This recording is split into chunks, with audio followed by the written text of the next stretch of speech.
Bà chồng vô kêu thức là không thức luôn. Ngủ quá ngủ rồi. Ngồi dậy thôi.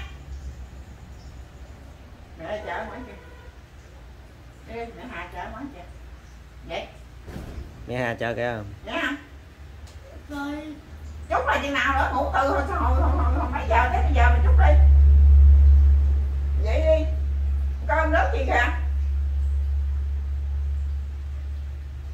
Khỏe. Ông nhận cho ngủ không nứt nít luôn dần. Kêu gì kêu không thèm như. Có tài. Nghe không? Đấy. Chút xíu nữa là chừng nào? Hả? Có hù rồi vậy nó cơm nó nước gì ăn? Đấy. Ra bưng chén không đầu vô dẹp chứ tôi mới thấy. Tôi đi về bển nè. Đây. Ra bưng cái thao chén vô dẹp đây. Quay lại con. Nằm đó tao quay cái không chịu ngồi dậy nằm hoài đó.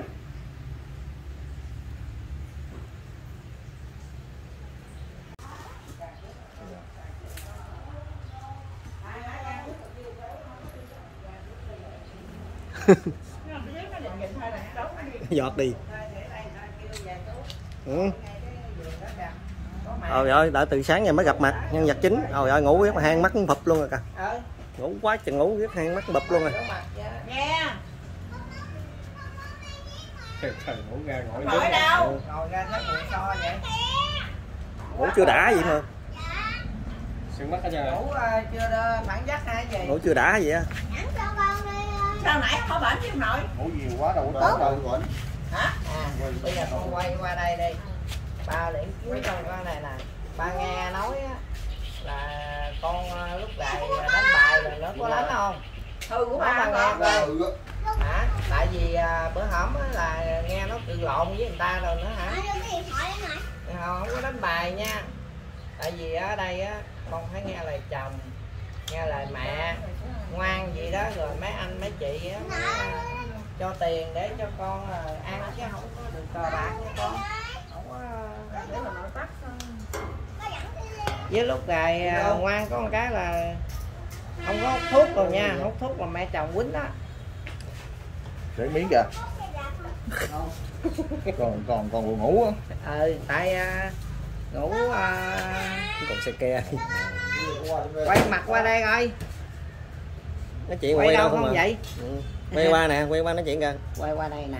Mấy anh quay con mà con không vui vẻ gì hết trơn vậy. Mình vui vẻ được mấy cô Mạnh Thường Quân rồi mấy thương. Vui vẻ mà để ra tiền chứ. Để nó đi vô cái nấu luôn. Oh no. Oh no. Bữa nay ba thấy con ngoan có một cái là bữa nay giặt đồ nè, ngủ thức găng đồ nè. Ngoan rồi đó.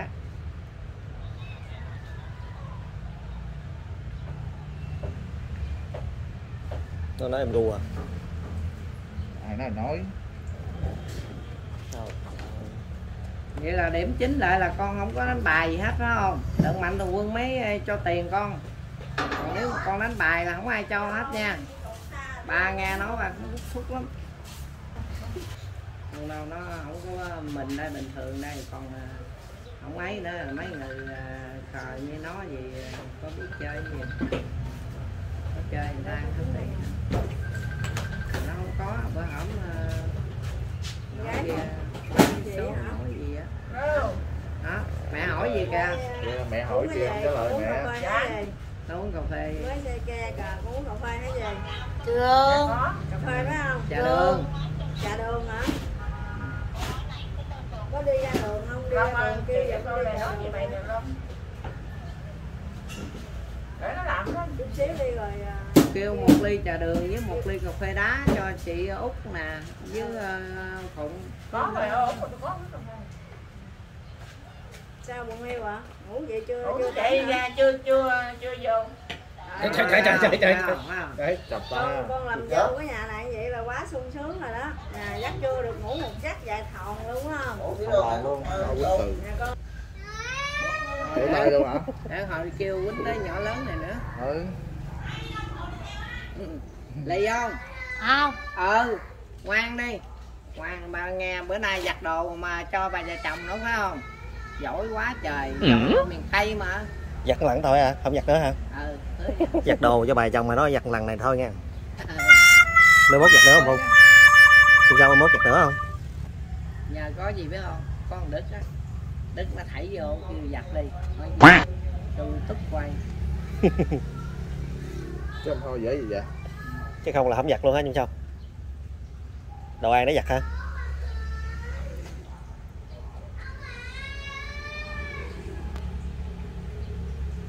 Sao không nói năng gì chơi ngồi ngoài rồi sao? Nói năng gì coi, chào khán giả rồi coi, giờ thấy chào trên chuyện. Bắt tay luôn. Mấy bài khán giả luôn hả? Nó nói chào hay là bye bye? Nó mới Kép cái miệng lại kìa. nó mới ngủ. Chạy nước miếng. Kìa kìa liếc kìa. Cho cái này thấy như chi hơi chậm lại á, mọi cái hoạt động chậm lại á. Nó không có tung tăng như mỗi lần nữa. Ổn định tinh thần lại. Giờ bữa nay ba qua bên Kim Phụng nè, Kim Phụng đãi cho ba cái gì nè? Hả? Nói nghe coi. Khổ qua với chuột. Khổ qua với chuột. Chuột hả? Làm sao rồi? Nấu canh phải không? Ngon. Chuột làm gì? Chuột xào kiểu hả? Nấu canh. Nấu canh, Nấu chuột nấu ngọt á. canh. Hả? Nấu canh nấu qua. Thịt chuột nấu chè được không? Không. Vậy hả? Chuột chiên xù được không? Món nó ngon mà. Phụng thích món kia đó. Chị thích chuột gì? Phải không Phụng? Hầu như là Phụng phái con chuột gì á, sao phái con chuột á. Là bữa nay ba có hỏi mẹ rồi đó, mẹ Út đó, là điểm chính là không có đánh bài, nhưng mà nghe người ta đồn tiếu gì đó, thì kể từ ngày hôm nay vì sao là con không có được đi xuống với mấy sông đánh bài hay hoặc là này kia nha, để cộng đồng mạng người ta thấy, người ta thương, người ta giúp đỡ cho mình. Bốn. Đúng. Rồi, cái đây nè, cái đấy ngồi, cái bà ghế kìa, mời các bạn kìa. Đó, ra đó ngồi đi. Đẹp á. Ồ, cái đây ngồi uống cà phê ha. Nè đi để cho khán giả người ta trao tiền luôn nè. Lẹ lên. Vậy uống nước rồi đi. Bố ơi. Có để miếng cà phê vô không? Dạ có Bên kia để. kìa, bên kia.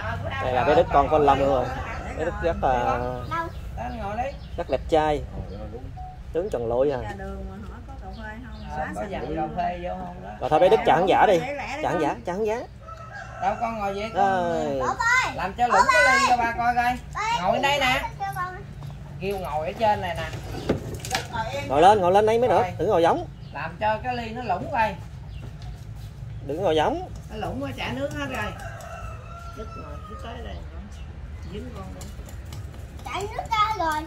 Ừ, con để phía đây. Đúng rồi, như vậy nước ra rồi. Rồi con quay mặt con đó. Đừng quay lưng quá.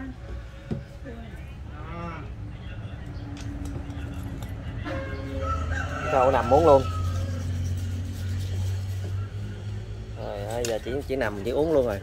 Phụng với Đức uống trà đường nha.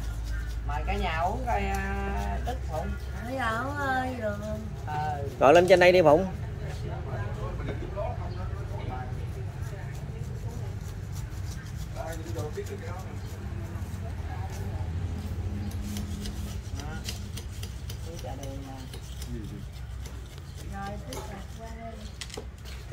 Thì bữa nay mẹ nghe tin con ở trên đây đó, Phụng uống miếng nước đi rồi mẹ nói chuyện cho rồi chút xíu rồi mẹ về. Mẹ đi uống đi. Uống đi rồi mẹ nói chuyện cho con nghe.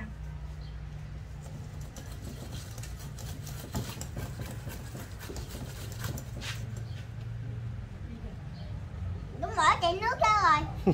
Lúng lỗ. Hồi nó bể ly luôn chứ lúng lỗ gì. Uống miếng đi cho nó tỉnh lại kìa. Uống đi, đi hay. Thôi đừng quậy quá Đức. Quậy quá nó đổ. Nghe mẹ nói không? Uống miếng nước đi cho nó tỉnh lại rồi nói chuyện nè. Thì vừa rồi á thì mẹ nghe là con đánh bài mà con nói là đánh có 5.000 đúng không? Nhưng mà từ đây sắp tới mẹ không có muốn nghe con đánh bài ở đâu nữa hết. Nếu mà con còn đi đánh bài ở đâu nữa là mẹ không có nhìn con và con nữa nha. Con hứa không? hứa chắc ăn nha.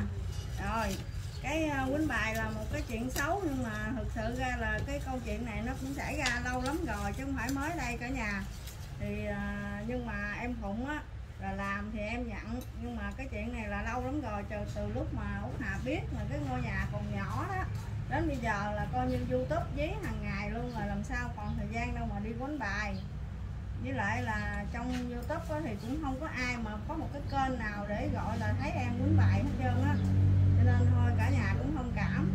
Thì giống như Út Hà một ngày mà chim sâu có kêu Hà bằng mẹ thì cũng là một cái trách nhiệm, cho nên Út Hà cũng xin hứa là những cái chuyện này á thì Út Hà xin nhận lỗi. Thì mai mốt Út Hà sẽ dạy em Phụng, và nó cũng có hứa với mình là nó không có chơi nữa. Cái dễ con giả gì trời, ngồi như cái trời. Uống Đúng đi không con? Uống đi. Đúng không? Ừ.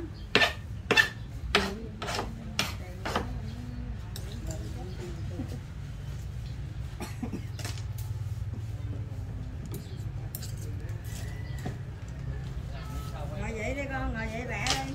Mẹ cho tiền không mẹ về nè. Trời tiền cái mặt rồi vậy liền trời. Ồ, Trời tiền rồi xuống. Cười luôn kìa. Con gái đưa phờ mà ngồi vậy đi con. Hổ tiền cái mặt đi. Làm vậy hả? Đức làm gì Đức? Đức. Ngồi vậy đi con. Nó còn ngay ngủ đó cả nhà, tại vì uống thuốc ngủ đó, không phải là gọi uống thuốc ngủ, cái thuốc tâm thần á. Nó có những cái vị thuốc để cho ngủ để an thần đó, cho nên là em uống thuốc vô là sẽ ngủ ngày ngặt luôn. Giống như nó hơi bất kính. Nè ngồi vậy nè, lẹ đi. Ngồi vậy con, ngồi vậy đừng Mấy mẹ gì à, nhanh lên. cho tiền Lẹ đi. để dành ăn Đủ sáng giờ không? vậy đó. Đi. Cắt gì đó. Ngồi vậy. Có kìa, sao nãy lên cái giọng nước nhẹp hết trơn rồi. Mẹ gì à? Mẹ gì à? Mẹ kia ở lại. Mẹ kia ở lại ngủ với chim sâu.